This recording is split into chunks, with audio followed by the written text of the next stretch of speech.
Hello, everyone. Welcome back to the Advancement Center and the world of magic and miracles. And once again, the continued reading of The Magic of Life, Volume 2, The Next Step by Robert Young. Chapter 16. Bill struggled for a moment when Tom Jacobs introduced him to the design manager. He heard Adam's name and then suddenly lost track. Much of what Tom was saying was far beyond Bill's vocabulary, and everything Adam said was totally foreign. I'm sorry, Bill interrupted. I lost focus for a moment. Can we start again? Tom laughed and put his hand on Adam's shoulder. It's okay, Bill. Adam and I always talk like there is no tomorrow. We will have to slow down while you are around. Just take everything in, and I will explain as we go. Bill looked around, and all he could see were people sitting in front of monitor screens similar to the ones on the Pacific Rose. Follow us, Bill, said Adam suddenly. I have an idea. Tom raised his eyebrows as if he was listening to another conversation, then nodded approval and invited Bill to walk in front of him. Good idea, Adam, said Tom. The design introduction movie will be perfect. Adam waved his approval and turned quickly to lead them into a large auditorium that could easily have gone unnoticed had he failed to push the double doors open and switch on the lights. I will get the projector underway, said Adam. You can stand by the light. Sit right in the middle at the front, Bill. We will be with you in a moment. Bill sat as close to the middle as he could determine, and within a few moments the lights began to dim. Tom suddenly appeared beside him and sat down. Have you ever watched a movie before, Bill? I don't think so. What is a movie? Bill replied cautiously. At that moment, the introductory music started and the opening scene flashed up on the screen. This is a movie, Tom whispered in Bill's ear. Sit back and enjoy. Adam Holmes was well known in the shipping industry and had served his time as a marine engineer at the state dockyard when all major shipping belonged to the state. His experience included the practical hands-on building and maintenance of all types of vessels, and Tom relied heavily on him for approval and testing of all his new designs. The movie was something that Adam always wanted to produce, but never had the facilities until last year when Tom said, I have a feeling that we're about to grow real fast. How are we going to tell people what we do? Adam took the initiative, and here it was on the screen for them all to experience. The action immediately took over their focus. Bill felt himself pushed deep into the chair as the workboat crashed through the waves in pursuit of a stricken pleasure cruiser. He was totally engrossed in the action of the sea and the overlay of a draftsman detailing a winch mechanism under the voltage emblem reflected in the windscreen to give him his first taste of the brilliance of Adam's production. After an hour of thrilling interaction with the sea, its amazing vessel, and the people behind voltage docking and handling, the movie came to an end with a rendered image of the ship of the future. The three men sat quietly and savored the experience. The lights gradually became bright and the sound tapered off to nothing. Bill felt the eyes of both Tom and Adam and was not sure which one to look at. How was that, Bill? Tom said with a slight sense of pride. Did you like the way we overlaid the company activities on the windscreen of each vessel? Adam followed quickly. Bill swung his head from one side to the other, not knowing where to focus, then quickly stood up and faced them both. That's better, said Bill as he turned. I can see you both. I think I have just visited another world. I love it. I was on each vessel and in the shipyard all at the same time. Tom looked at Bill with a smile of approval, then reached across Bill's chair to give Adam a high five. Do you think you know a bit about what we do now? Tom continued as his focus returned to Bill. Bill nodded and listened to Adam's questions that almost overlapped Tom's. Do we need to change anything? The design detail can be improved if you think it is needed, Is there enough reality in each scene? What do you think? Tom and Adam were like one person with two voices. They were so comfortable with each other that neither worried about waiting for the other's conversation to complete. We can publish the movie next week if it's okay, continued Tom. John will approve it if you are happy. What do you think? Bill understood immediately and started to speak as he slowly sat down in the seat between Tom and Adam. I think we should watch the movie again. We can visit the yard later. Tom and Adam leapt out of their chairs, and within a minute the lights dimmed and the introductory music accompanied the opening scene. Bill disappeared into the excitement of the movie once again, and the increased chatter from Tom and Adam barely registered as he marveled at the reality of each scene. The subtle overlays were like background thoughts that connected each scene to the dockyard and its design facilities.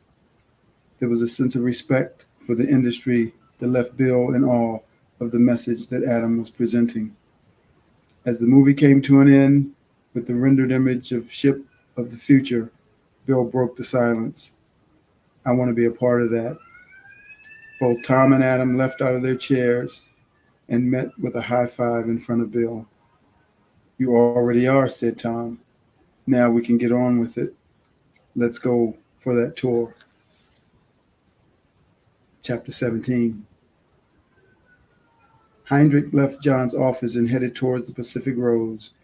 He was satisfied that his influence was no longer necessary and that all the recent changes would generate the required circumstances to bring about the next generational growth that had been predicted by Salamander.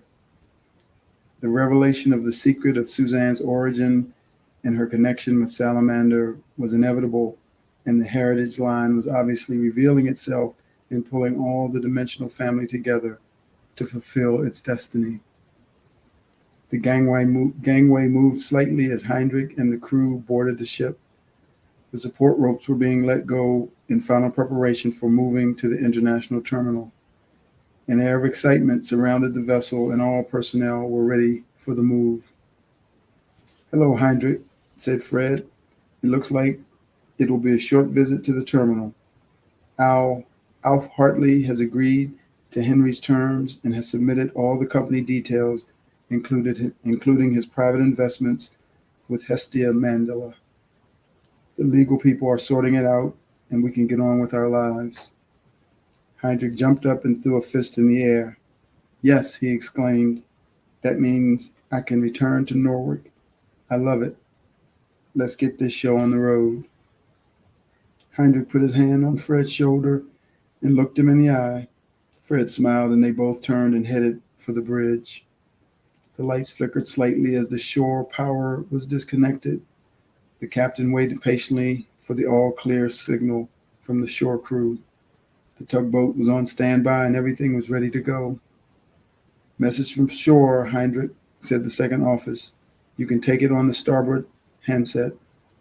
Heinrich here, he announced as he held the phone to his ear. It's John, Heinrich. Did you get the message about Hartley and Mandela? Yes, I did, John. Great news. There is more, replied John. The board has accepted legal liability for Hartley and Mandela and have canceled all illegal transactions. The legal people want to know if you want to overrule their action. No. Tell them not to reveal our overrule option to the board, Heinrich replied quickly. I want to keep that as an ace up our sleeve. Will you let Henry and Mary know that I intend to return with the Pacific Rose? I will talk to Bill and Suzanne when they get back to the apartment. Okay, let me write all this down so I don't forget. Is it okay to tell Bill if I see him? Sure, said Heinrich with a lighthearted tone. It will be common knowledge by the time we finish talking. Those two are so connected that they probably knew it before I did, that I was returning home. John laughed. You're probably right. Have a great trip, Heinrich. Talk again soon. Bye. Bye, John. Give Willie my regards and thank Marjorie and Tom for looking after Bill and Suzanne. Okay, will do. Bye. The sensation of the ship moving away from the dock caught Heinrich's attention. He looked up quickly to see the dock disappearing out of his line of sight. He moved quickly and joined everyone on the port wing of the bridge to watch the ship move slowly away from its berth. Heinrich's heart sank as he saw the Jeremy almost hidden from sight in the slip that had been built for its construction. He had not done any of the things that he intended to do, and once again he had not seen the work that John had so diligently performed in Heinrich's absence. The plans he had for Suzanne and Bill had not even started to unfold, and the weight of not being in control of these events suddenly took its toll. "I can't leave, Fred," said Heinrich. "I haven't even started what I came here to do. What am I thinking?" Fred was calm and objective and replied in his usual manner, "You are the boss, Heinrich. You can do whatever you like, but you know things do go better when you handle them yourself." Heinrich continued to look towards the dock and noticed a thin line of cloud appear over the outline of the Olson Plaza. His attention was slowly drawn away from his thoughts, and he remembered a scene from many years before. Salamander stood beside him. The power of her presence once again took him by surprise. "Without your involvement, Heinrich, there is no incentive for our heritage to remain active. You are the champion of our lineage, and you will hold it together even after I am gone." Her voice echoed in his mind, and the years of separation disappeared in a moment. Heinrich's energy lifted, and Salamander's support became a reality once again. "You finally determined that splitting your character and becoming Willem was a mistake. Now you are considering a reversal. Put yourself back together and enjoy both characters as one. Be the multi-dimensional Heinrich of the future and see what is in store for you." Salamander's voice continued as Heinrich's focus returned to the bridge. "Oversee all the new developments and bring John's high-speed personal transporter to life. Everyone must enjoy the brilliance of what the Heritage Line brings to the world." "Number 2, Heinrich called across the bridge. "Would you get Willie and John on the line and transfer it to my quarters?" "Yes, sir," replied the second officer, almost standing to attention as he felt the power of Heinrich's authority. "Got a moment, Fred?" Heinrich's words stirred Fred immediately, and he followed as Heinrich led the way to his quarters. Willie had just returned from the dock, where he had expected to catch Bill and show him around the Jeremy. John seemed to be deep in thought about something as Willie entered his office. "What's up, John?" Willie blurted as he casually sat down and swung the visitor's chair around to look at the Pacific Rose departing. "Everything," John replied without looking up. "Heinrich is leaving with the Pacific Rose." "Nah, he wouldn't do that," Willie replied with a slight drawl. "We haven't even started, and nothing really happened when he is not around." "He asked me to contact everyone and tell them he was going home," John replied with concern. "You haven't told anyone, have you?" replied Willie as he swung his chair to face John. "No, every time I tried, something went wrong. Even the phone cut off when I tried to contact Henry." "Great," said Willie. "It looks like I am right. This is a diversion, and it stops here." "Oh, you are right," exclaimed John as the light came back to his eyes. "We can stop him at the international terminal." As they both headed for the door, the phone rang. "Hold on a second, Willie. I will get this, and then we are away." John lifted the phone quickly and answered. "John Broltage." "Mr. Broltage, this is the Pacific Rose, Second Officer Carmody speaking." "Hi, Jake. What can I do for you?" "Mr. Smithers would like to speak to you and Willie. Are you able to contact Willie?" "You are in luck. Willie is here now. Why so official? Is there something wrong?" replied John. "Oh, sorry, John. I think he is back. The Mr. Smithers from the old days frightened the hell out of me." "What happened? Tell me more," John replied with concern. "Nothing really," replied Jake. "He will be in his quarters by now. I had better transfer you. I think this is serious. Please hold." John switched the phone to loudspeaker, and both Willie and John moved their chairs so that they could speak into the phone.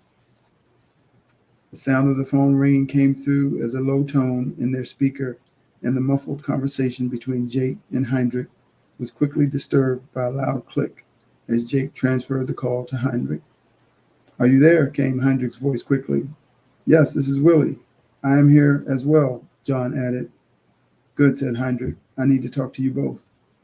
A moment of silence followed while Heinrich gathered his thoughts. "First of all, John, I know that you have not yet passed on our last conversation, so cancel everything I said and let us start again." Bill and John looked at one another with surprise. "You are right, Heinrich. I tried, but nothing seemed to work. How did you know?" "It seems like I have been missing a few things of late, and when I was looking at the Jeremy launching facilities, it all flooded back. Salamander and Willem seemed to combine. I can now see far beyond the present events." Heinrich's words sank deep into John's being, and his eyes began to moisten with the hidden relief of centuries of knowing that triggered something beyond the confines of his present world. Willie had no idea what was happening and was eager for Heinrich to continue, but had nothing to offer as he sat in silence and waited. "The second thing is," continued Heinrich, "I want you both to take a ride in a water taxi and meet me at the international terminal. We are about to inspect the assets of the Pacific line. Bring Bill with you. I will bring Suzanne up to date later. Fred is here and will join us as well." He paused. "Better still," came Heinrich's voice suddenly. "Bring Suzanne with you and have Marjorie and Tom entertain the children until we return." Heinrich waited for a reply and then decided to continue. "John, we have to get your project underway. The conversion of the Michael, the high-speed personal transporter that can go between dimensions, the ship of the future." John's mouth fell open. How could Heinrich possibly know about his visions? "That would be great, Heinrich," replied John. "Where do I start?" "Get Adam and Tom started on it. They can use the model of the Jeremy until we get the Michael to the yard. There is not much difference in the structure, and its magnetic profile is identical. Programmed to have it finished within the month. You may have to pull some strings with your off-planet friends." "Okay, that suits me," replied John with enthusiasm. "As for you, Willie, that voltage special needs to be finished. We will bring it back with the Michael and get it finished here. You will need to get Bill up to speed so you can both work together." Heinrich's words were strong, and John watched silently as Willie melted in front of him. "You got him, Heinrich. He is a bit lost for words at the moment," John offered. "Anything else we need to know?" "That's it for now. See you in an hour or so. Bye, John. Bye, Willie." Heinrich sat back in his chair with a sigh of relief. The satisfied look on Fred's face indicated that he enjoyed what was happening. "The bar is open, Fred. Let's have a drink." Fred was on his way to the bar before Heinrich finished speaking. "You read my mind," said Fred. "Or did you feel the propellers? We are allowed to have a drink after we are underway." "A bit of both, Fred," Heinrich said thoughtfully. "Everything seems to be clear again, just like it was in the early days." Fred poured 2 drinks and offered a toast to the future. Heinrich responded, and they both sat and savored the perfection of the moment. The silence held for several minutes, and then Fred spoke. "I am glad you are looking after Willie and John again. Everything they ever achieved came when you were looking after their interests." "It seems that way," replied Heinrich. "I have never taken the time to look." "It will be the same for Suzanne and Bill, You are taking them into a new world," Fred added. "Simeon is there for them, but you still need to be around." "Yes, I suppose you are right," returned Heinrich. "I never thought of that either." Heinrich was relaxed and strong at the same time, and his great friend seemed to have become a philosopher at the time when it was needed most. "Fred, do you think we can do all this?" he asked casually. "I have no idea, Heinrich, but it has always seemed to work for you. I can't see any reason why it would stop." Heinrich stood and poured a second drink. He raised the bottle towards Fred. and a simple nod gave him permission to do the same for Fred.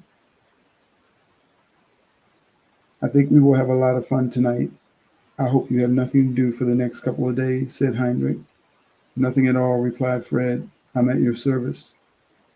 It was a short trip to the international terminal, and the view of the bridge from Heinrich's observation deck was something to remember.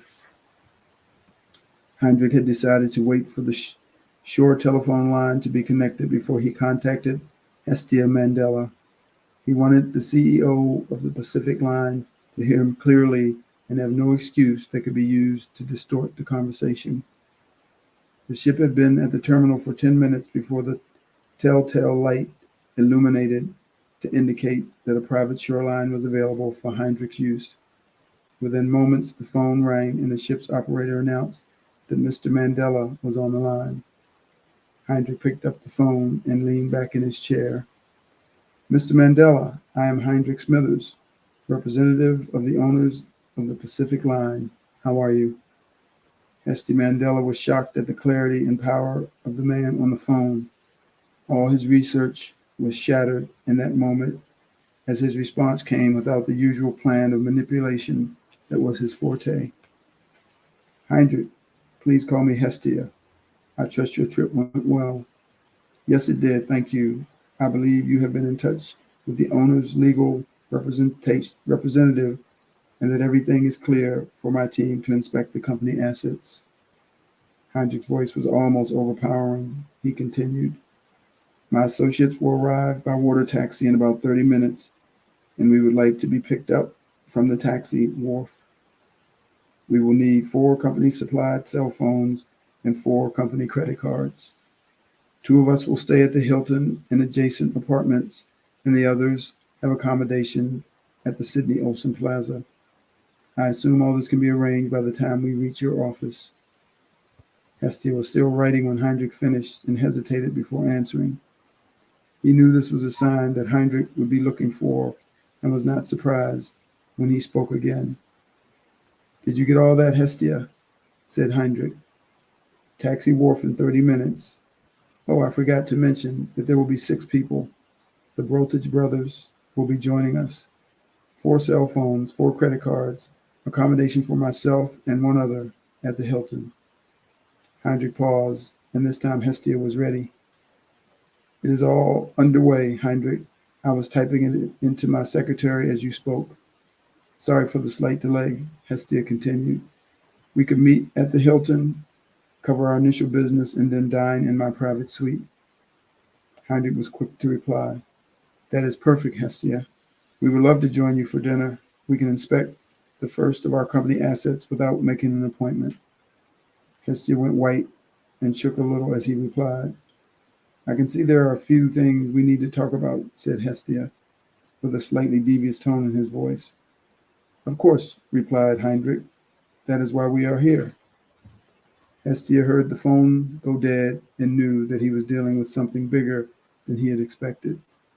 Alf Hartley had warned him, and now he had to face the group in his private suite without any assistance. Heinrich congratulated himself and sat quietly finishing his last drink as he waited for notification from the taxi wharf. And that ends chapter 17 of The Magic of Life, Volume 2, The Next Step by Robert Young. And when I come back, I will start on chapter 18. And until then, as always, wishing you a perfect life, perfect health, and a magic future. Thank you.